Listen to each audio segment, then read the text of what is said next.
नमस्कार, मी सतीश कुलकर्णी. गुरुचरित्र हे गुरूंच्या लीलांनी भरलेलं एक आपल्याला जीवनाला मार्ग दाखवणारं असा ग्रंथ आहे. गुरुचरित्रामध्ये गुरूंच्या ज्या ज्या लीला आहेत त्या खरोखरच घरात वाचल्या जायला पाहिजेत आणि लहान मुलं असताना तर वाचल्या जायला पाहिजे आणि त्यांना समजून सांगायला पाहिजे.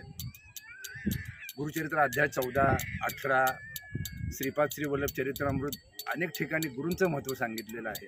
गुरु म्हणजे अक्कलकोट स्वामी महाराज, श्रीपाद श्री वल्लभ, नृसिंह सरस्वती स्वामी महाराज ते देव पण आहेत आणि आपण गुरु पण त्यांना मानायला हरकत नाही, कारण आम्ही गुरु मानलेला आहे. सांगायचं तात्पर्य असं की माझा नातू आहे, वय वर्ष 6. तो जेव्हा घरी येतो तेव्हा तो थोड्या वेळ थांबतो आणि सांगतो की आबा मला गोष्टी सांगा, आणि कधी गुरुचरित्र ग्रंथ आणून देतो, कधी श्रीपाद श्री वल्लभ चरित्र ग्रंथ आणून देतो आणि गोष्टी सांगितल्याशिवाय तो गप्प बसत नाही. एवढा हट्ट करतो की नाईलाजास्तव त्याच्यासाठी एक अर्धा तास काढावा लागतो. पण ज्या गोष्टी तो ऐकतो त्या ऐकून तो प्रसन्न होतो, त्यालाही बरं वाटतं. आणि आता असं लक्षात आलं की त्याच्यामध्ये थोडं धारिष्ट येते, कारण गुरुचरित्रामध्ये 14व्या अध्यायात त्या सायन देवाची भीती मनातून घालवली, यवन राक्षसाची.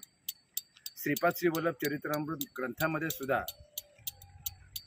अष्टावक्र जो असतो तो भीम नावाचा एक पैलवान असतो, त्याच्याबरोबर मारामारी खेळतो, फायटिंग खेळतो, कुस्ती खेळतो आणि त्याचा पराजय होतो त्या मोठ्या भीम पैलवानाचा. आणि जेव्हा हा जो गोष्टी ऐकतो तेव्हा तो प्रतिप्रश्न करतो, तेव्हा लक्षात येतं की लहान मुलांना जर आपण संस्कार केले आणि त्यांना जर ह्या काही गोष्टी समजून सांगितल्या तर त्यांना धारिष्ट येतं. गुरुचरित्र अध्याय 14मध्ये तर इतकं धारिष्ट दिलेलं आहे, न कळत त्याच्यावर एवढे आता संस्कार झालेले आहेत. त्याला जर सांगितलं अंधारात जाऊ नको, तो म्हणतो काही मी घाबरणार नाही, माझ्या पाठीमागे देव आहेत, माझ्या भिवू नकोस पाठीशी स्वामी समर्थ आहेत, श्रीपाद श्री वल्लभ आहेत. म्हणजे लहान मुलाला जी भीती मनात बसलेली असते ती भीती अशा संस्कारक्षम ग्रंथामुळे आणि त्यांना समजून सांगितल्यामुळं ती आपोआप नाहीशी होती. गुरुचरित्र अध्याय नंबर 14मध्ये सांगितलं आहे, गरुडाच्या पिलाला सापाची भीती काहीच नाही, कारण गरुडाच्या पिलाला सुद्धा धारिष्ट असतं. त्याच्यानंतर सिंह हत्तीला घाबरत नाही. सिंह लहान असतो आकाराने, हत्ती मोठा असतो, पण सिंहसुद्धा त्या हत्तीला घाबरत नाही, कारण का त्या सिंहाच्या पिलाला माहिती असते की आपली आई खंबीर आहे. तर गुरु महाराजांची कृपा तर होतेच असते, परंतु लहान मुलांवर त्या वयात संस्कार व्हायला पाहिजे. म्हणून माझी भाविकांना विनंती आहे की असे ग्रंथ असायला पाहिजे. तोडक्या मोडक्या का होईना जे समजल अशा गोष्टी लहान मुलांना सांगण्याचा प्रयत्न करायला पाहिजे. मलाही आश्चर्य वाटतं, कारण तो आल्याला अगोदर त्याला सांगावं सुद्धा लागत नाही, तो ते दोन्ही ग्रंथ आलटून पालटून आणतो. आज एक तरी गोष्ट सांगा, आणि त्या गोष्टीवर सुद्धा प्रतिप्रश्न करतो. या गुरुचरित्र अध्याय नंबर 14मध्ये जे सांगितलं आहे ते मी भाविकांना सांगतो. श्री गुरुकृपा होय ज्यासी काय करील क्रोध दृष्ट, गरुडाच्या पिलेयासी सर्प तो कवणे प्रेग्रासी. श्री गुरुकृपा होय का एखादे सिंहासी ऐरावत केवे ग्रासी. श्री गुरुकृपा होय ज्यासी कळी काळासे भय नाही. ज्याचे हृदय गुरुस्मरण त्याची कैसे भय दारुण. काळ मृत्यून बाधे जाण अपमृत्यू काय करी. ज्यासी नाही मृत्यूचे भय त्यासी यवन असे तो काय. श्री गुरुकृपा ज्यासी होय यमाचे मुख्य भय नाही. असा ज्या छोट्या छोट्या गोष्टी असतात त्या जर आपण लहान मुलांवर बिंबवल्या तर खरोखरच त्यांना जीवनामध्ये धारिष्ट येईल. आज कलियुगाला प्रारंभ आहे. बघा, चांगली मोठमोठी माणसं कशाला तरी घाबरतात, हांतरून पकडतात, नाही ते उपचार करतात, आणि मग ज्यांच्याकडे जातात तो सांगतो हे झाले ते झाले, मनात ही बसली. हे सगळं खोटं आहे. तुम्ही लहानपणापासून धारिष्ट झाला. आज आम्हाला कोणाची भीती वाटत नाही, कारण स्वामी समर्थ आपल्या पाठीमागे आहेत. हे 50 वर्षे आमच्या मनावर बिंबवलं गेलं. अनेक संकटं येतात जातात, पण असं काय भानगडीत पडलो नाही, असं उपद्व्याप करायच्या भानगडीत पडलो नाही.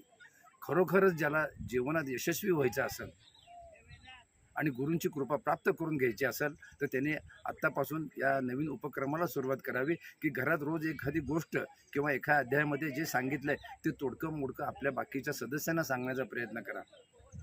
आणि शेवटी माणूस देवाच्या आधारावर जगत असतो, गुरूंच्या आधारावर जगत असतो. आणि आपण एवढे भाग्यवान आहोत की आपल्याला ज्यांच्यावर कलियुगाची जबाबदारी आहे ते गुरु श्रीपाद श्री वल्लभ श्री नृसिंह सरस्वती स्वामी महाराज आणि अक्कलकोट स्वामी महाराजांचा काळ आपल्याला आपल्या काळात त्यांना आपण आपल्या भक्तीने प्रसन्न करू शकतो.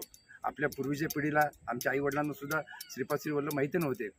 आपल्या पिढीला आता पूर्ण माहिती झालेत आणि ह्याच्यानंतरच्या पिढीला जर आणखी हे मोबाईलचं महत्त्व वाढत चाललं तर त्याच्याकडे दुर्लक्ष होईल.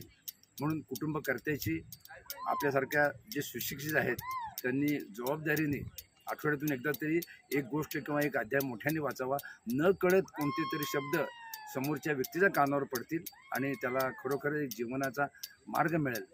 हा जीवनाचा मार्ग दाखवण्याचं काम आपल्या प्रत्येकाचं आहे आणि त्यासाठी काही पैसे खर्च करावे लागत नाहीत. तुम्हाला कुठेही जाऊन गंडे दोरे महाराज वगैरेंची भेट घ्यायची आवश्यकता नाही, कारण ह्या ग्रंथामध्ये जेवढी ताकद आहे त्यांच्या लीला एवढ्या चांगल्या प्रकारे सांगितल्यात आणि वाचनाने जेव्हा ते कानावर पडतं तेव्हा एक धारिष्ठ प्राप्त होतं.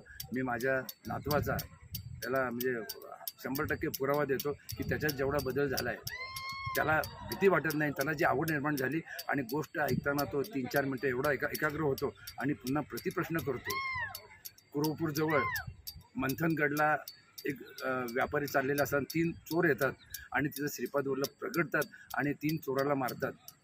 तेव्हा तो व्यापारी सांगतो की नंतर की मला कोणीतरी मारलं आहे. तेव्हा आमच्या नातवाने प्रतिप्रश्न केला. तेव्हा श्रीपाद वल्लभ आले, त्यांनाच का मारलं, त्याला एकट्याला एका चोराला का सोडलं. म्हणजे हे जे आम्हाला कळालं नाही ते त्याच्या डोक्यात गेलं. म्हणून माझी विनंती आहे की आपण मी जे सांगितलं आहे कुणाला आवडू न आवडू, परंतु हा उपक्रम बघा. आपल्या घरामध्ये मोठ्या आवाजामध्ये रोज गुरुचरित्र 1 पान, श्रीपाद श्री वल्लभ पान किंवा गुरुलीलामृत 1-2 पानं आलटून पालटून जर वाचली तर लहानांना तर गुरुकृपा होईल, लहानांच्या मनातली भीती निघून जाईल. पण आपण करते आहोत. आपल्या मनातसुद्धा जातीमधल्या, नात्यामधल्या आणि खात्यामधल्या अनेकांची आपल्या मनात भीती असते. ती भीतीसुद्धा निघून जाईल, कारण आपण समाजात वावरताना दिवस वाईट आहेत. आपण वृत्तपत्रात वाचतो, चॅनलला पाहतो. तुम्हाला धारिष्ट्य यावं, तुमच्यावर गुरूंची कृपा प्राप्त व्हावी आणि तुमच्या कुटुंबाला भीतीमुक्त व्हावं असं मी आवाहन करतो. आणि ते आवाहन केल्यानंतर आपण प्रयत्न करावा अशी आपणाला सर्वांना कळकळीची विनंती. अवधूत चिंतन श्री गुरुदेव दत्त.